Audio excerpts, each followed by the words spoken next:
എല്ലാരും ഹാപ്പി അല്ലേ? നമുക്ക് ദുബായ് പെട്ടി വിളിച്ചാലോ? ഒരുപാട് പേര് ഫുഡൊക്കെ സ്പോൺസർ ചെയ്തിട്ടുണ്ട്.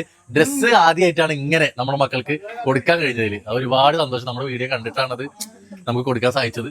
എല്ലാവർക്കും നമസ്കാരം. ഞാനിപ്പോൾ ഉള്ളത് അട്ടപ്പാടി നമ്മുടെ ദയാശ്രയിലാണ് കേട്ടോ. നമ്മുടെ മക്കളുടെ കൂടെ പ്രത്യേകിച്ച് പരിചയപ്പെടുത്തേണ്ട ആവശ്യമില്ല. നമ്മുടെ വീഡിയോകളിലൂടെ മക്കളിനെ ഒരുപാട് പേർക്ക് അറിയാം.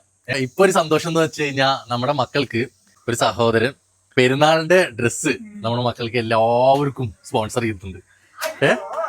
അപ്പൊ പെരുന്നാളിന് സമയത്ത് നമുക്ക് അത് എത്തിക്കാൻ പറ്റിയില്ല. അതായത് നമ്മുടെ കൈകളിൽ കിട്ടാൻ കുറച്ച് ലേറ്റ് ആയി പോയി. അപ്പൊ അതുകൊണ്ട് നമുക്ക് പെരുന്നാൾ കഴിഞ്ഞാൽ പിന്നെന്താ വരുന്നത്? വിഷു അല്ലേ? അപ്പൊ വിഷുവിന് നമുക്ക് ഇട്ട് അടിച്ചു പൊളിക്കാം. ഇബ്രാഹിമിനോട് ഞാൻ ഒരുപാട് ഒത്തിരി നന്ദി പറയാണ്.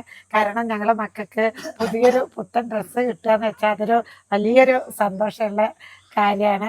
അപ്പം പെരുന്നാളിലാണ് ഇബ്രാഹിം അയച്ചു തന്നത്. പക്ഷെ പെരുന്നാളിൽ അവർക്കത് ഉപയോഗിക്കാൻ പറ്റിയില്ല. ഇനി വിഷു വരുന്നുണ്ട്. വിഷുവിന് അവർക്കതൊരു വലിയൊരു സന്തോഷമായി. ഇപ്പം പുതിയ പുത്തനുടുപ്പെല്ലാം ഇട്ട് സന്തോഷത്തോടെ വിഷു ആഘോഷിക്കാൻ ഞങ്ങൾക്ക് കഴിഞ്ഞത് ഇബ്രാഹിമിനെ കൊണ്ട് മാത്രമാണ്. ഇബ്രാഹിക്കും കുടുംബത്തിനും ഞങ്ങളെ പ്രാർത്ഥന എന്നും ഉണ്ടായിരിക്കും. ഇന്ന് എനിക്ക് ജീവിതത്തിൽ ഒരുപാട് സന്തോഷം തോന്നിയ നിമിഷങ്ങളാണ് കേട്ടോ. ഞാൻ ഒരിക്കലും നമ്മുടെ മക്കൾക്ക് ഒരുപാട് സ്ഥാപനങ്ങളിൽ നമ്മൾ ഭക്ഷണം കൊടുക്കാൻ കഴിഞ്ഞിട്ടുണ്ട്.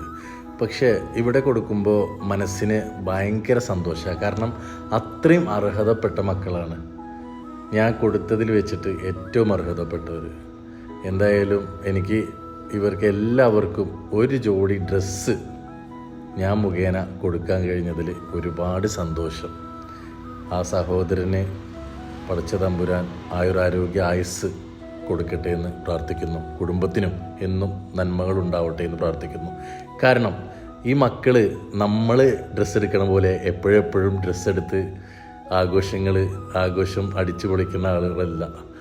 അവർക്ക് എന്തെങ്കിലും നമ്മളെപ്പോലുള്ളവർ കൊടുന്നു കൊടുക്കുമ്പോൾ കിട്ടുന്നതാണ്. അപ്പോൾ ഒന്ന് ആലോചിച്ച് നോക്ക്. അപ്പം എന്തെങ്കിലും നമ്മൾ കൊടുക്കാൻ ആഗ്രഹിക്കുന്നുണ്ടവർ ഇങ്ങനെയുള്ള മക്കളെ ചേർത്ത് നിർത്തുക. അവരുടെ ആ ഒരു സന്തോഷം നിങ്ങൾക്ക് കാണാൻ കഴിയും.